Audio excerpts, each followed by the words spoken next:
And welcome back to this kind of series of videos wherein I kind of dive into how we can interact with the models available from OpenAI, not only from a chat GPT perspective, but also from an OpenAI playground perspective and also from a Python program perspective. This is a very quick chapter.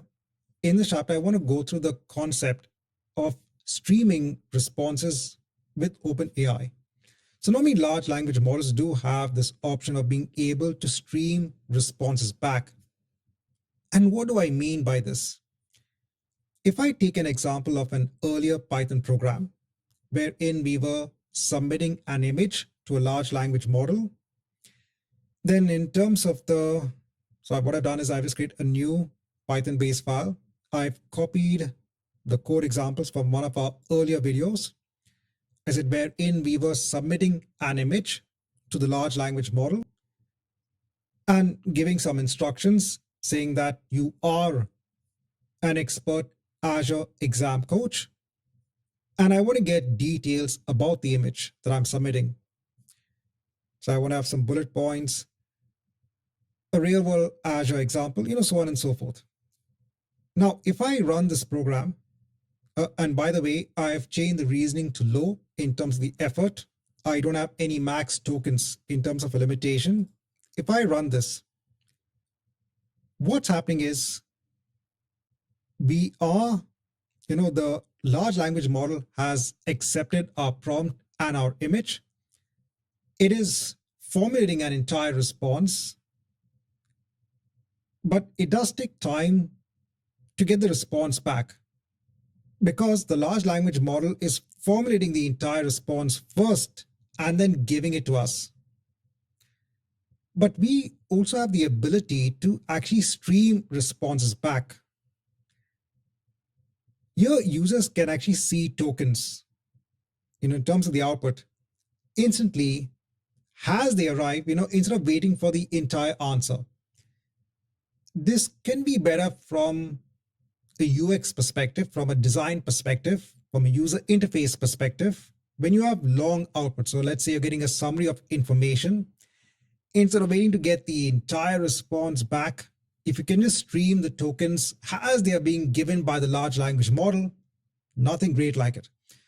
This means that the user is constantly seeing the information. So even when you work with ChatGPT as a user interface, even there you see, as soon as the large language model has taken your prompt, it's thought, it's giving the answer. And remember the concept of a large language model wherein it generates tokens, right, one after the other.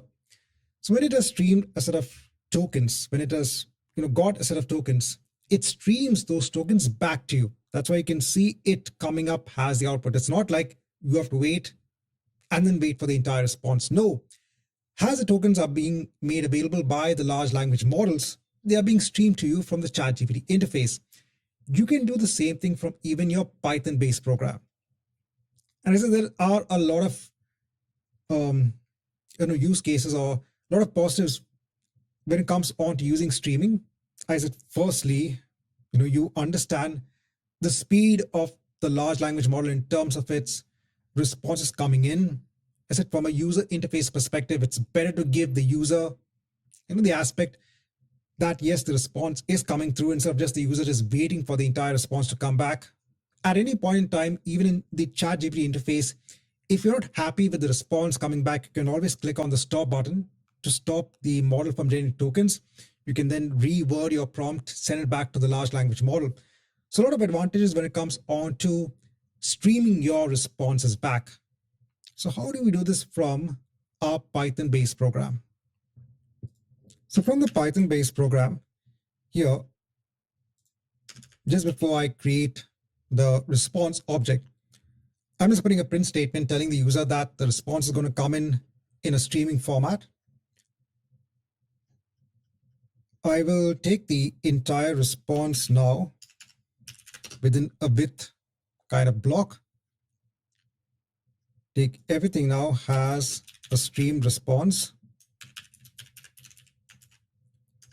And now for the streamed response, for each, kind of event that you're getting in the response,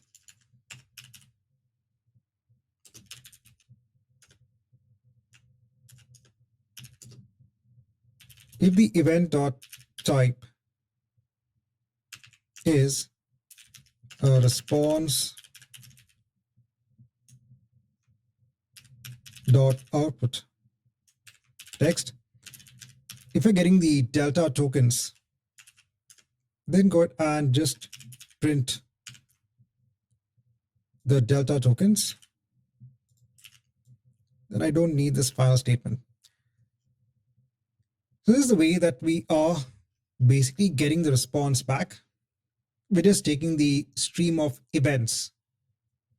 For each delta set of events in the response, just go ahead and print the response onto the console.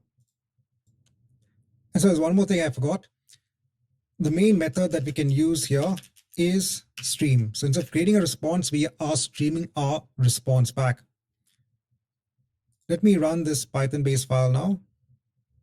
Remember, this initial time now is the thinking that the large language model is doing based on our effort of low in terms of reasoning.